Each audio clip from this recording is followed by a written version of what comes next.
Does it, man? No, I don't think it did. Nope. Well,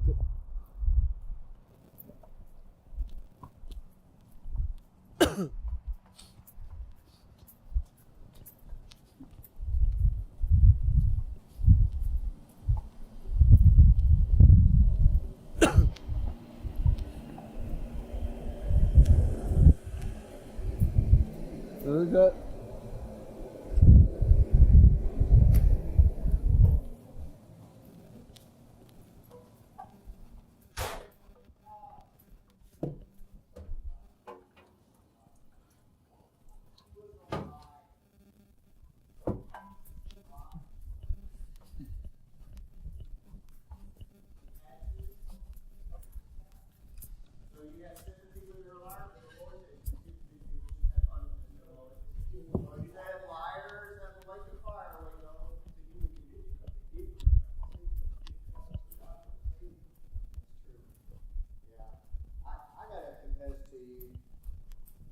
my hat real big on this one, as if this is some big act of disobedience. She had to choose between two options. Give over to these men from God and from God. Give over would have been and she has the other option to lie.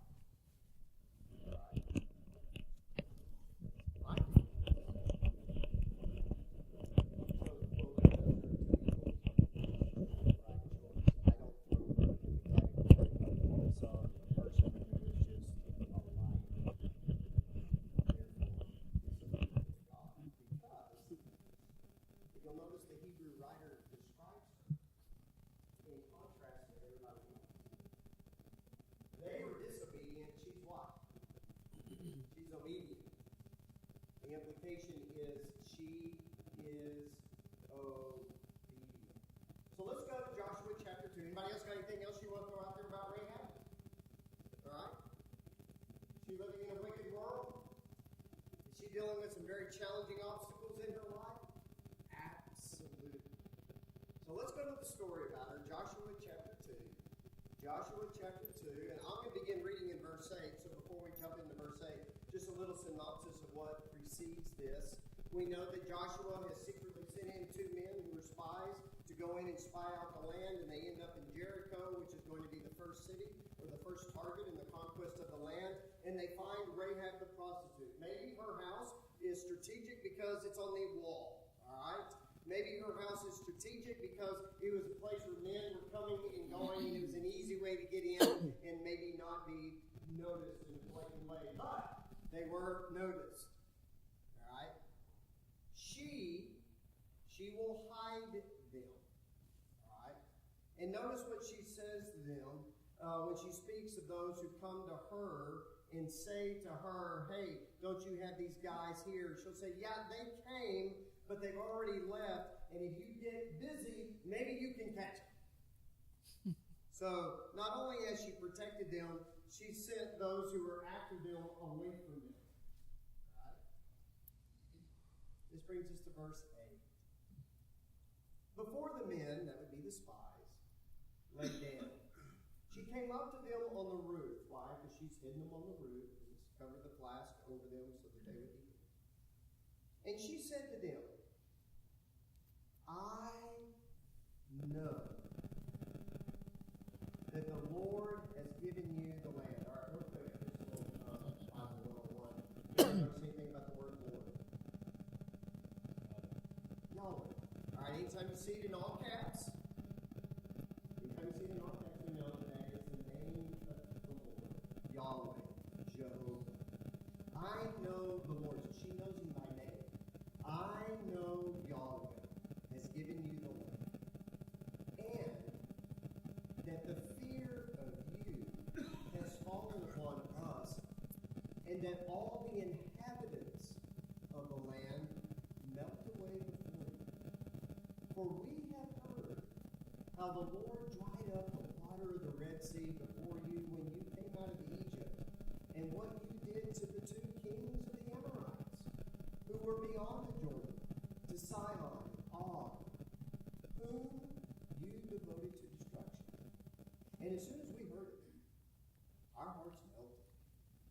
And there was no spirit left in any man because of you, for Yahweh, your God. He is God in heavens above and on the earth beneath. Now then, please swear. Now, I want you to just hear her emotion. Now then, please swear to me by Yahweh that as I have dealt kindly with you, you also will deal kindly with my father's house, and give me a sure sign that you will save alive my father and mother, my brothers and sisters, and all who belong to them, and deliver our lives from death. And the men said to her, our life for yours, even to death. If we do not tell this business of ours, then when Yahweh gives us the land, we will deal kindly and faithfully with you. And then she goes on to let them know. Here's what we need to see about this wonderful woman of faith. She's going to choose Yahweh, and she's going to choose the Lord over many other options. All right, the first one is this: a pagan culture. Now, here's what you got to grasp and understand. It's all she's really known. She has grown up in this worldliness. She has grown up in a world that hates the Israelites. She has grown up in a society that fears them and wants to fight them. But yet, even though this pagan culture has influenced her and she's actually practicing prostitution, maybe we give her the benefit of the doubt. She sees it as her only option to provide for all of her family. But yet, she's going to choose a culture she's never lived in over the one that's been a part of her life since she was born. I don't know about you, but that's pretty powerful. And what we kind of need to think about is, why did she make that choice? Why would she do that? In Deuteronomy 20 and in verse 18, you'll notice that one of the things that the people were encouraged to teach their children and teach others is that you don't do the things that are abominable in the eyes of the Lord. You don't practice what they practice. You don't do what they do in the way that they serve their gods. Because when you do, you sin against Jehovah. I want you to kind of grasp and see that this woman is going through a transformation. And now that she has these men, these representatives from Jehovah before her, and she sees them not just as spies, she sees them as messengers, because she wants them to go deliver a message. Right? And what she sees in her culture is evil. Now, I'm going to ask you a question real quick. Anybody here kind of struggled with the God of the Old Testament, let me say it like that, who destroys nations? Anybody struggle with that? Anybody had to deal with that maybe when you're talking to somebody about God? Yeah? Yeah? How do you answer that? Just out of curiosity. Somebody got a good answer for me? Not that I could, not in comment form. Give me 30 minutes or whatever. It's a tough answer, isn't it? Yeah. Can I show? Yes, ma'am. Yeah. He makes it clear he's loved and he hates sin and he has a wrath to suffer. And my own thinking is, this is his script. He created this world. He is who he wants to reveal. I love that. He's certainly sovereign, right? And he definitely loves us. Yes, sir. In the case of the Canaanites, you can work back through the text of Genesis and see how clearly he revealed himself to the Canaanites. They were without excuse. They had revelation enough to act on. Apparently enough to act on because some of them did. Yeah. Go to Genesis 15:16. Can I show you something here that's kind of interesting? If you kind of look back to many of the heroes of faith that we've been talking about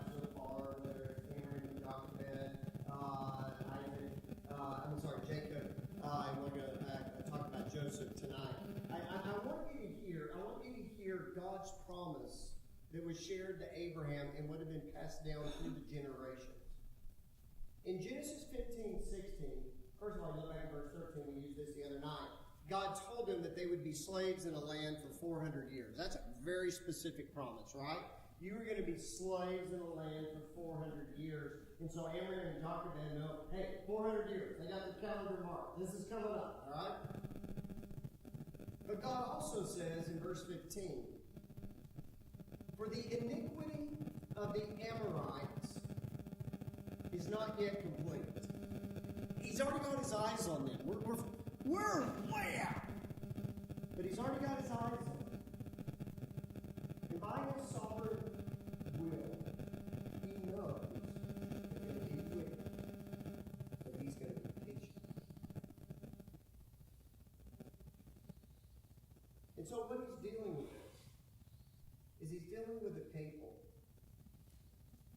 that need to have time to repent. I think of the story of Jonah or Nineveh. I tell you, you ever studied Jonah? And you put a lot of effort into that sermon. Yay, 40 days, you're going to be destroyed. That's all I got for you. And they went, okay. I wish it was that easy. Man. But,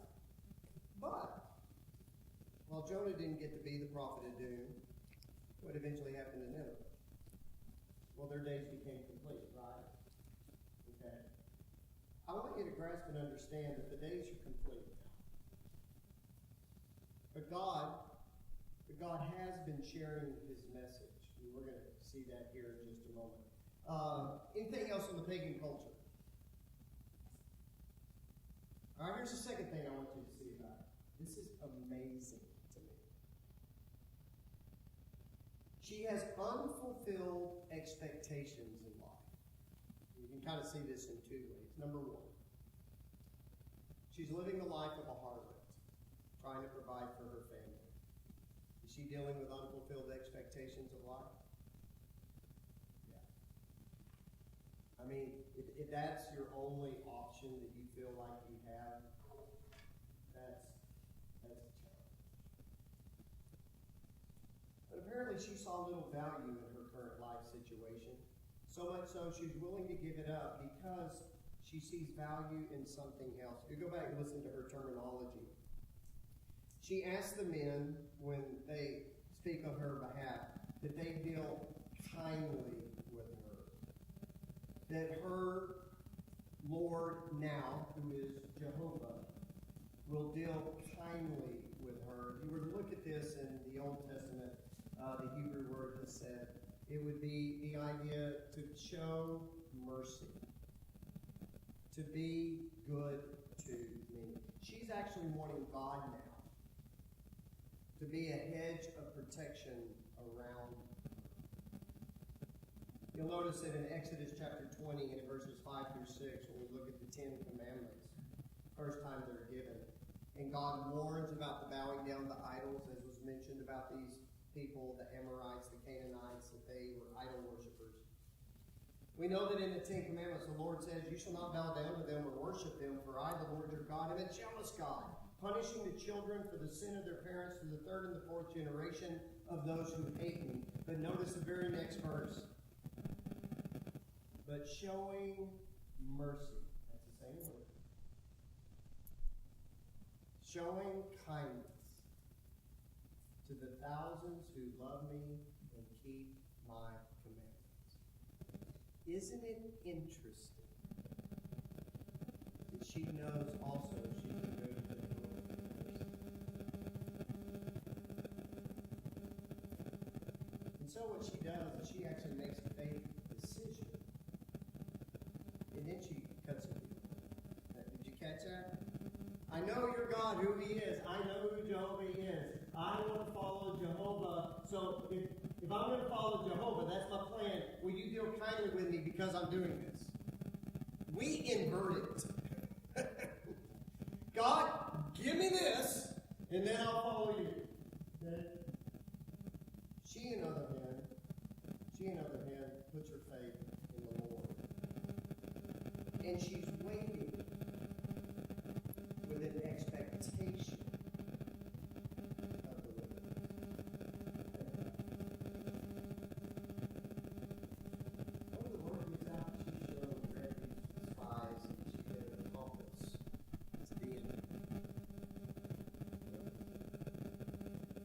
she's willing to put her life on the line, waiting for the expectation of the mercy to come. Y'all get that? Kind of see that? And then there's the fake news. All right, this is the part. She didn't listen to fake news. I want you to grasp and see, and notice what she says, and she says this more than once. Everybody's hearts is melted within them. Everybody has heard this. I didn't see the Red Sea, but I believe it. I didn't see what the Lord did there, but I believe it. She heard the stories, and she didn't listen to the fake news of those who would simply turn against God. How did she hear about it? I want to take a guess. How did she hear?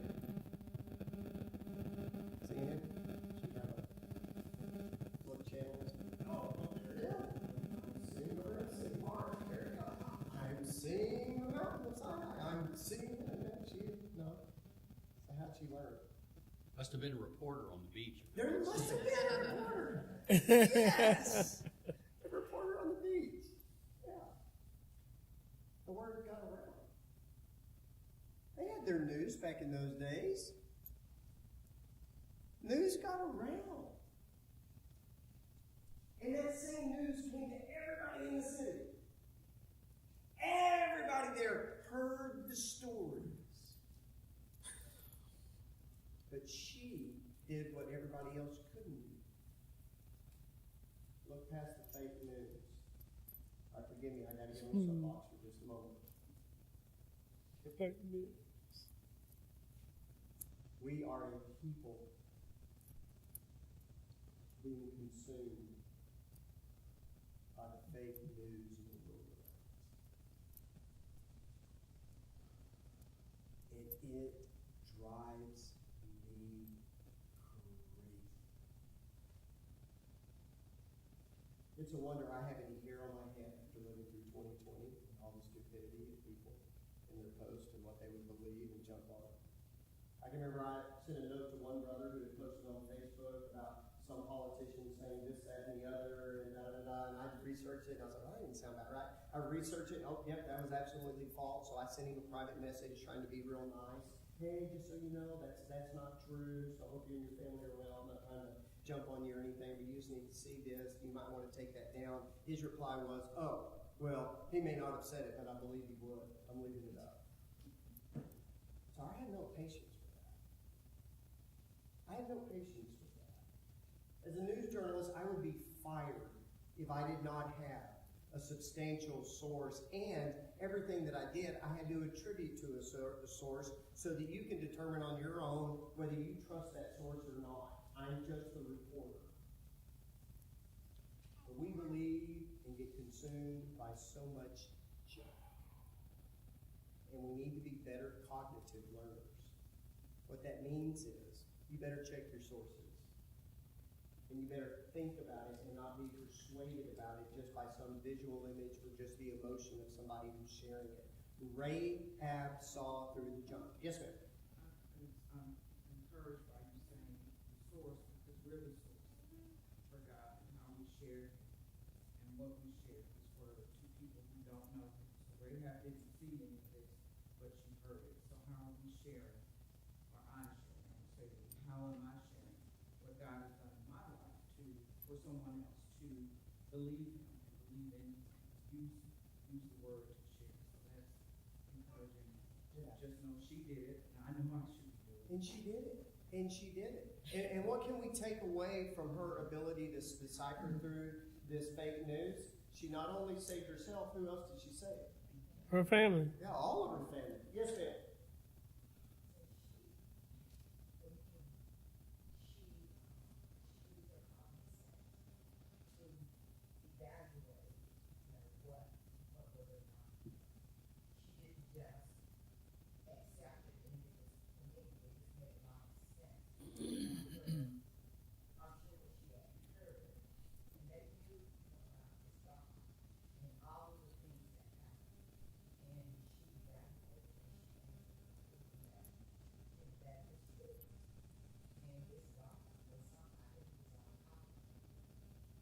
ma'am. Yeah, it's amazing, isn't it? Now, here's what you got to think about, all right? She's giving up everything she knows, all right? Because of what she knows about Jehovah. Number one, he never loses.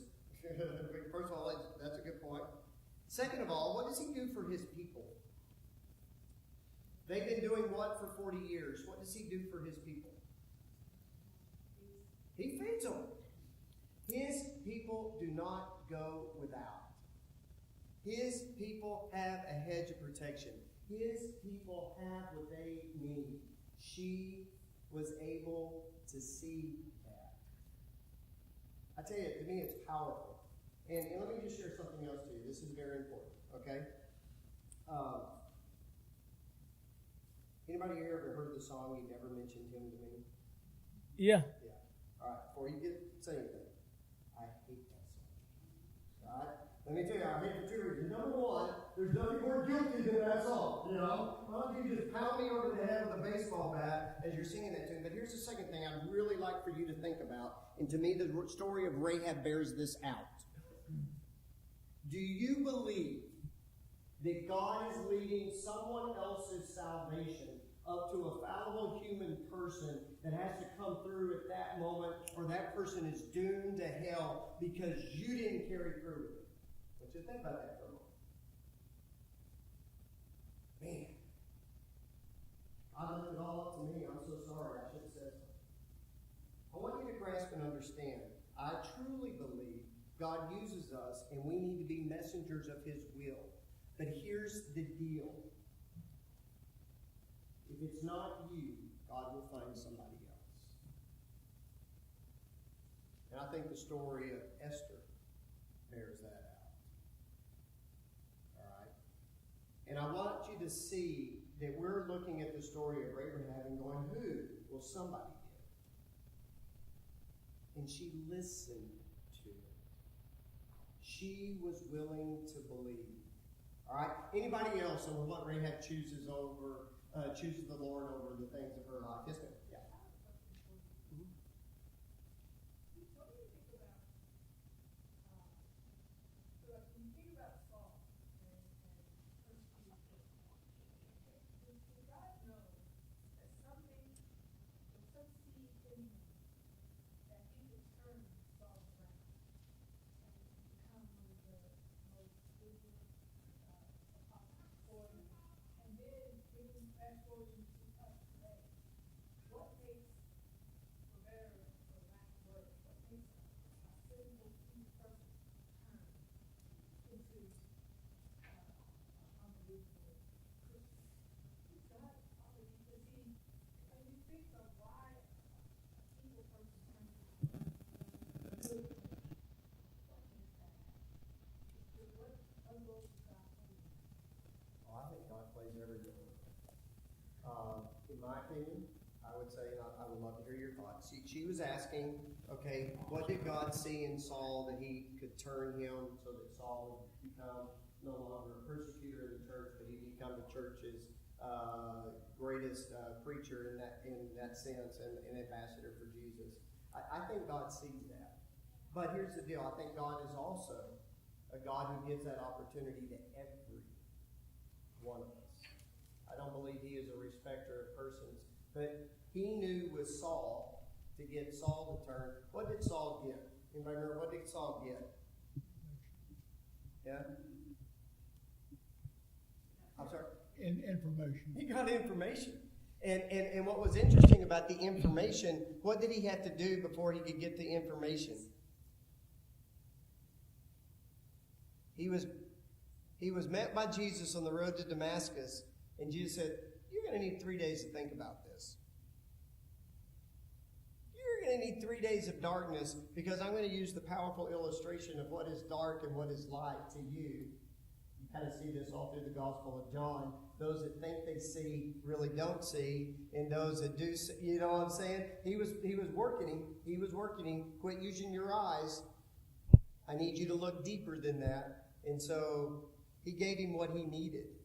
He gave him what he needed on that road. And I believe that's what the Lord does for all of us. And I think some of us, I bet some of you could tell some pretty good stories about how you came to know the Lord. I've heard a few of your stories. It's powerful. But that's just the way I see So it. you think that's what happened to Rahab? Yeah. God knew there was something in her? Yep. I do. But I'm not saying that he gave anything special to her that he doesn't give to somebody else. Does that make sense? I think he gives the same opportunity, because here's the deal. Everybody else in the city is melting with fear. They know the power of Jehovah and the Israelites, and they don't respond to the information like she did. She has the humble heart when it came to her eyes. They did not have the willingness to turn, and that's why you see the faith in her. Does that make sense? Maybe not. Well, I mean, I see, I don't know very much about investigation. Yeah. I don't think I know anything about that. Just all in my mind that, this person who can be so deceptive evil turns into one time person who wants to Yeah. please God. And he's not the, I studied this Mhm. sometimes people need, look at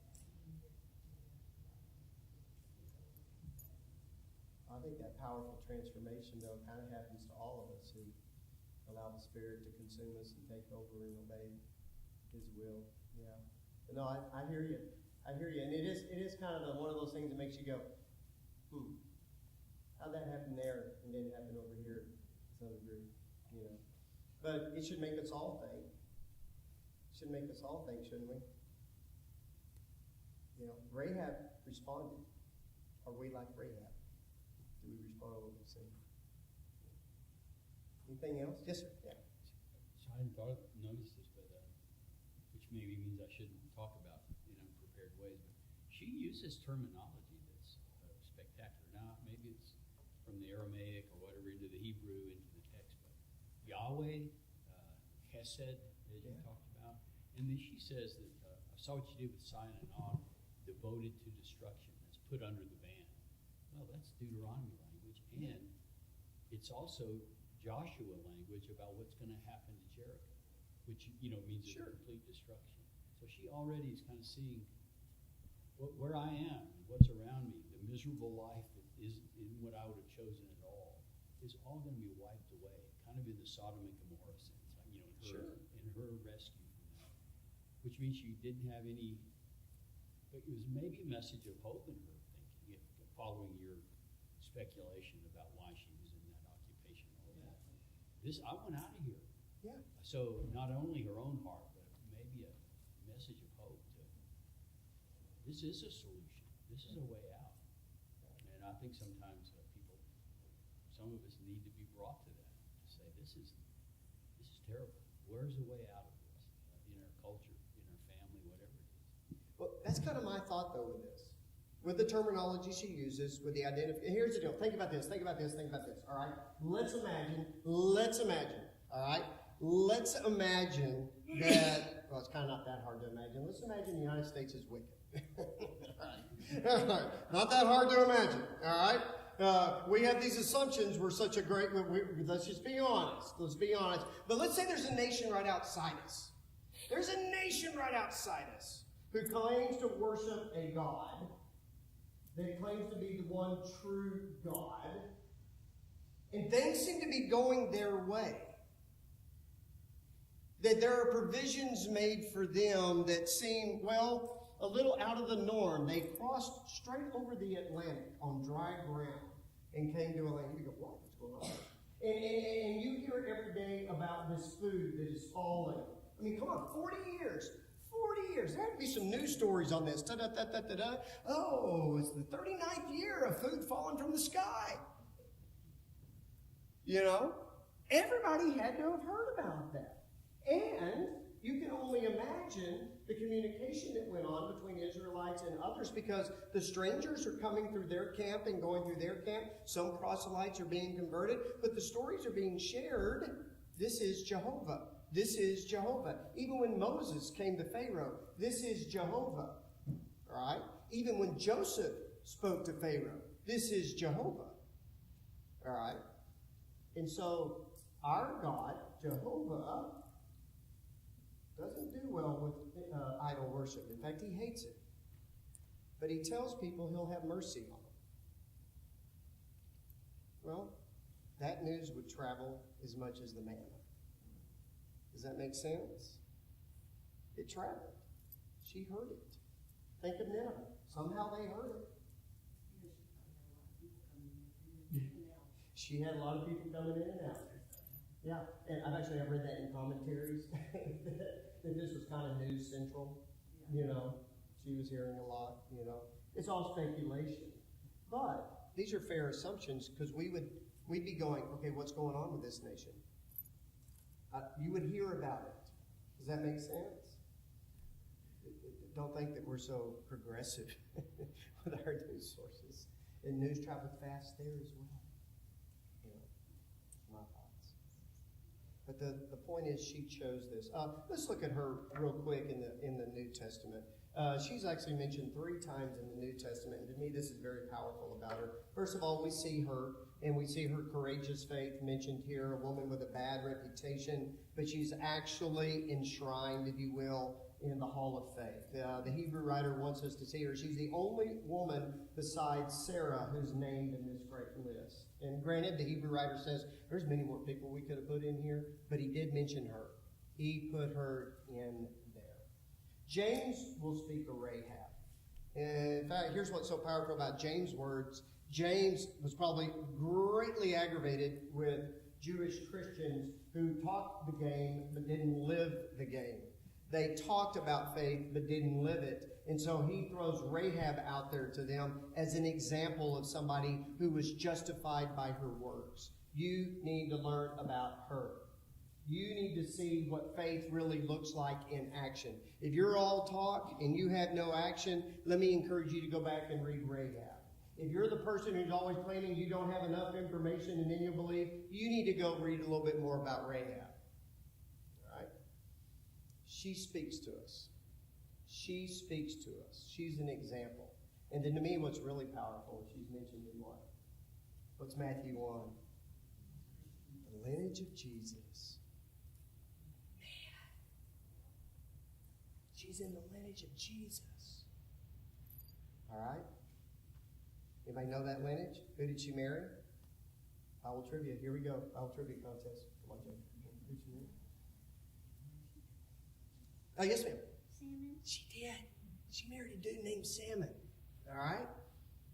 And they had a son named, Boaz. Strong word. Good job, Stud. And Boaz would have a son. This would be her grandson. This one's a little harder. Obed. Okay. And Obed would have a son named David. Jesse. And then Jesse has a son. There you go. David. Wow. Look at the transformation in her life. And so when you get to Matthew 1, Matthew goes, I got to put her in here. And she gets a mention. She gets a mention, and rightly so. Because in our eyes, we would say everything's stacked against her. Right?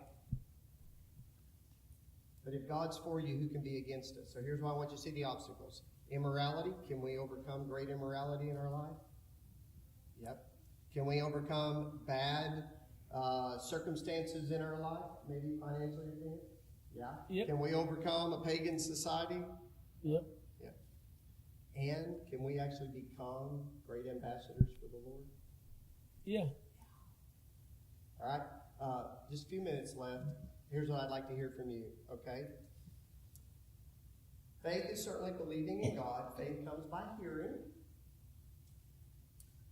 She heard. She believed. But her faith is seen in her transformation. So let's do this. I always like to end my sermons with take-homes. What's your take-home? But I don't have them written down for you. What is your take-home for Rahab?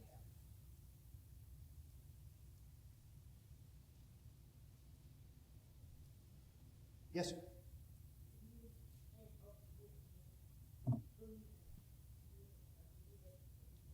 be an obedient believer. Now, here's what's interesting, and that's an awesome point. What is said of everybody else around her? Disobedient. Isn't that interesting?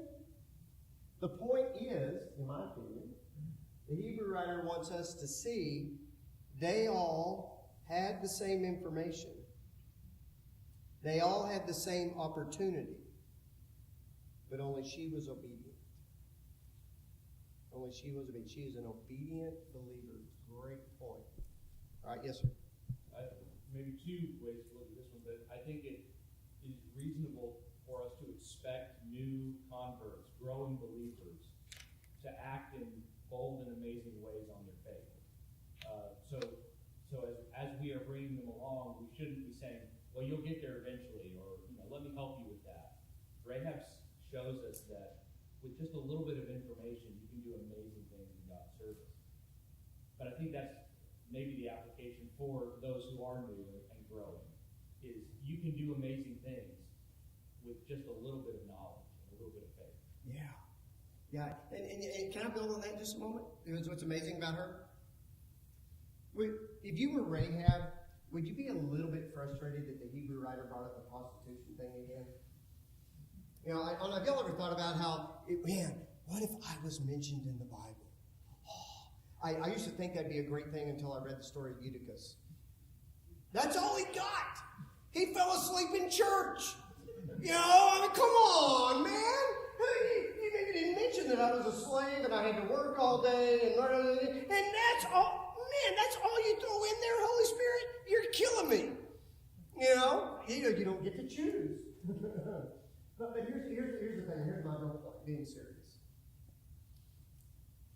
The prostitution was part of who she was. And this is tough for us, but I think it's important.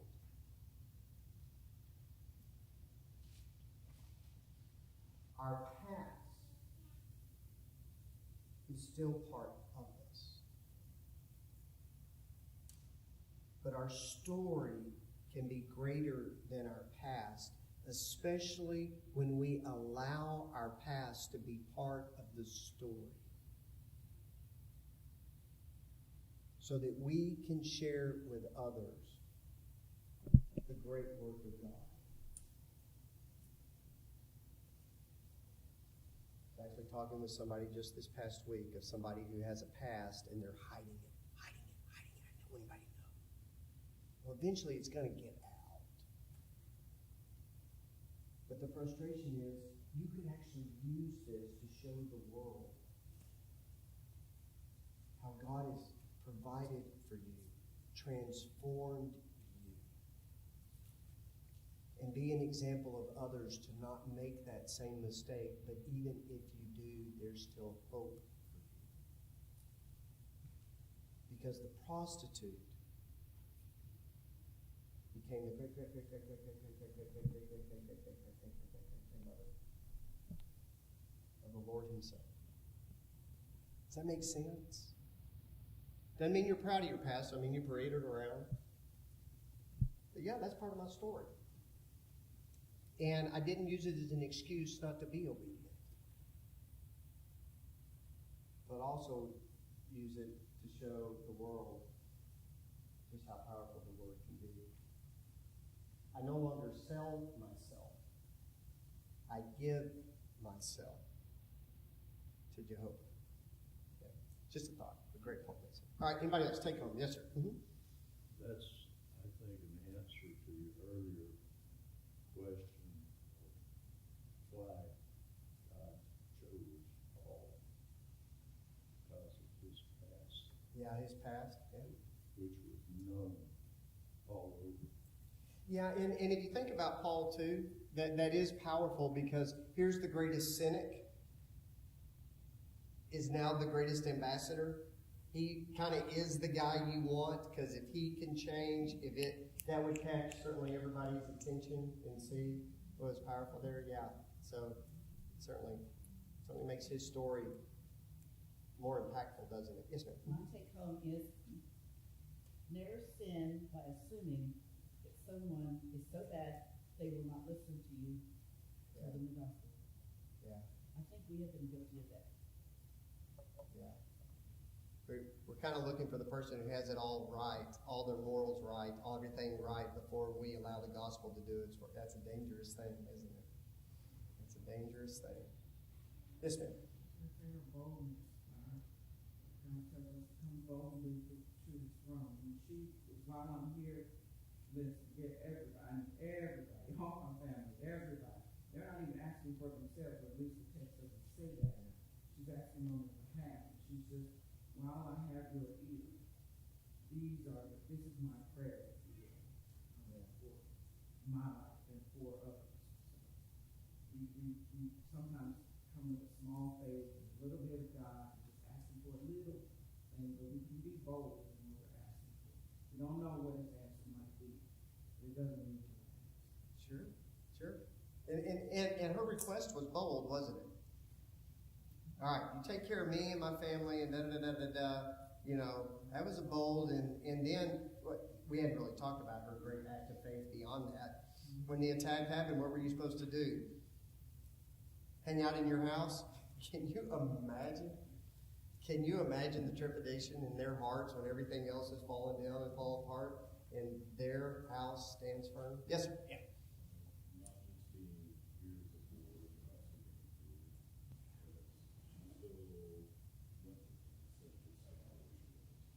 You're exactly right. That's a strong point, and that's exactly what James wants us to see, isn't it? She wasn't just a hearer. She didn't just know about Jehovah. She lived it, and she was a doer in great faith. Good point. Yes, ma'am. And I take home the faith that she had, because faith without works is dead. And that's what I Yeah. Her faith wasn't dead, was it? Her faith wasn't dead. You ever thought about what it was probably like in the camp after that with Rahab around? You ever thought about that? Yeah, it was. It was a totally different followers in crowd. Like, don't you know she commanded some respect? You know, I mean, this woman, and if you read the story, I think it's fair to assume they were the only ones saved. You know, and so if you're dealing with some, I don't know, sin in your life, or you're not trusting in God, and Rahab walks by, you probably went, all right, okay, yeah. Some people speak to us without speaking. Does that make sense? Yeah. Yes, ma'am. Mm-hmm. One other thing that I kind of get from this story too is like, I'm assuming, we all have first impressions of people. Like, you see a group of people that hang out together, and you know that you know about some of them, and so all of them in that group, you just know they're just in talking and that stuff, So I'm assuming that she was in the group of people. Well, they're all prostitutes, there's nothing really great about her, but they didn't know her heart. And I think about that, like, if you're trying to evangelize to people that you don't know, they're maybe in bad life situations or whatever, but you don't know their heart. Sure. Their heart may be great, they just are struggling with this one thing, I like that.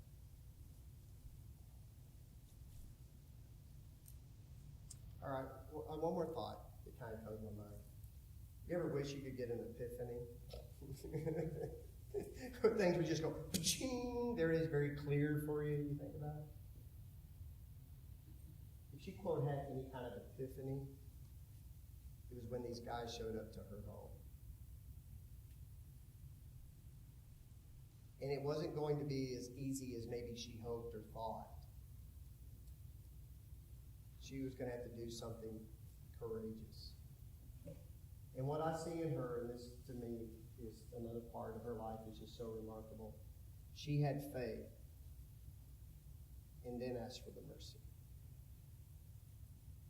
She had the faith and asked for the mercy. And she recognized this was an opportunity for her when these guys came into her home. And I think it's safe to say her life changed when she made that commitment that day.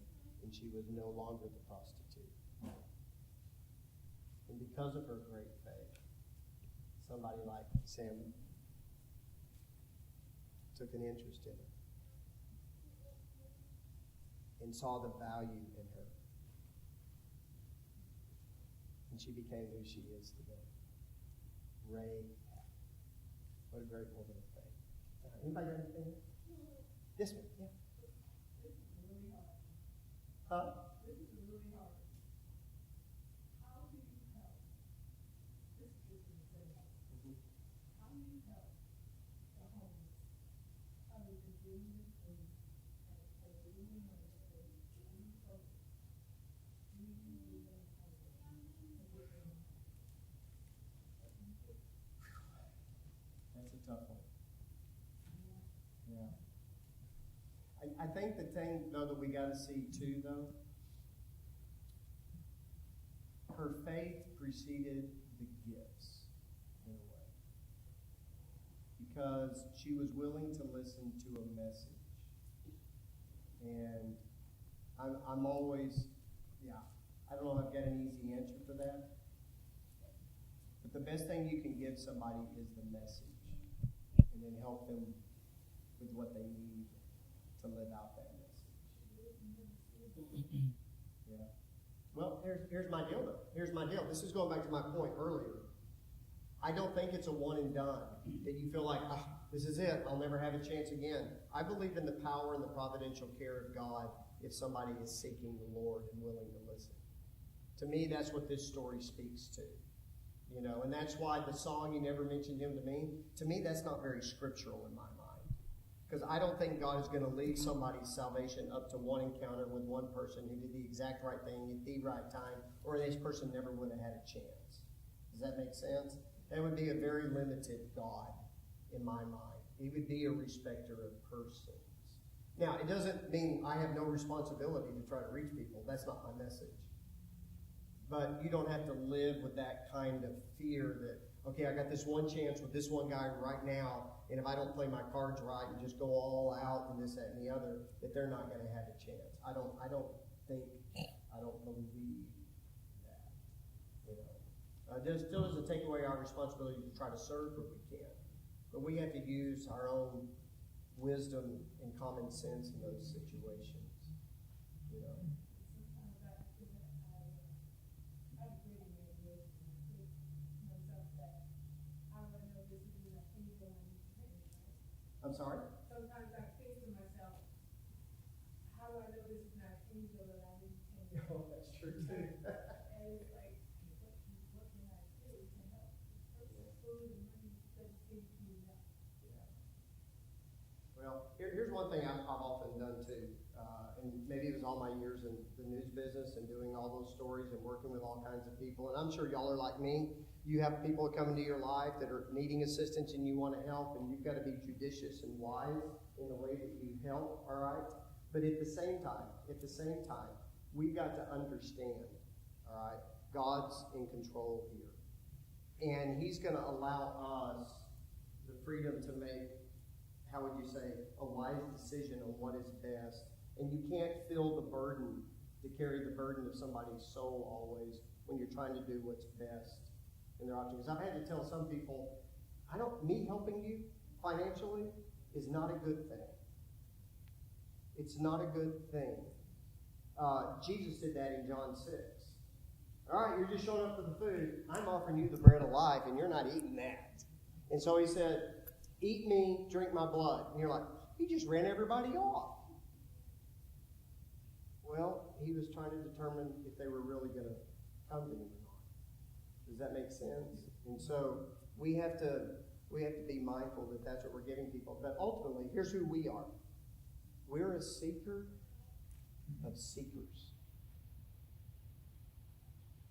A seeker of seekers. And the seekers jump out at you. Rahab jumped out. You know, we've heard, and we melted. And I've even heard the word.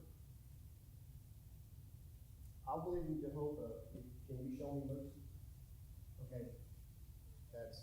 Does that make sense? Because they all heard. But no, that's a great question. It is a fun one. Yes, ma'am.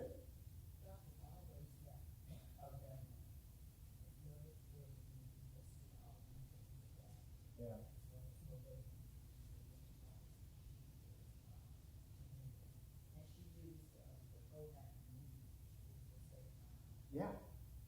She did say we, didn't she? Yeah. So she is a remnant. And I'm wondering if her family, don't you know she had a lot of family discussions at the dinner table about this? All right, guys, just so you know, I got some men upstairs on the roof. Y'all been hearing the same stories I'm hearing, all right? You know, and if it's, and you notice her family, they're older and probably younger than her. You know, it's not like she's the patriarch or the matriarch making all the decisions for everyone. Yeah, the we is important. Hey, thank y'all very much for your wonderful attention. I really appreciate it, and thanks for your insight into Rahab. Thank you. I got to stand in the back and hear a lot of great comments. Very glad that we got to have this class this morning. And just so thankful, right, that the Spirit does inspire us to see how far God has brought Rahab from where she started to where she comes, and to think about how far God has brought each one of us. So let's have a closing prayer, and we'll consider ourselves dismissed. Lord, we thank you very much for this time of study, for this time to sharpen one another, and to consider in our lives our own responsibility to respond to your word, to be appreciative of those that are your servants that have brought it to us, and to take it to heart, and to make changes, to not be part of this world, to be an influence in this world for you, to look and to set our home, not in the walls of this city, but to set our home in that city that is above. We thank you for Christ and his sacrifice that makes that possible. We thank you for the sense of a body and the family that we share with one another. Help us to lift up those that we can this week. In Christ's loving name, amen. Yeah. I know several have to jet, but just if you came in a little bit late and didn't hear, then Diane Caudle has invited anybody that would like to come have a sandwich at her house for lunch. So come on over and talk to Diane if you would like to have lunch with her today. Thanks, everybody. City extra big. You knew a lot about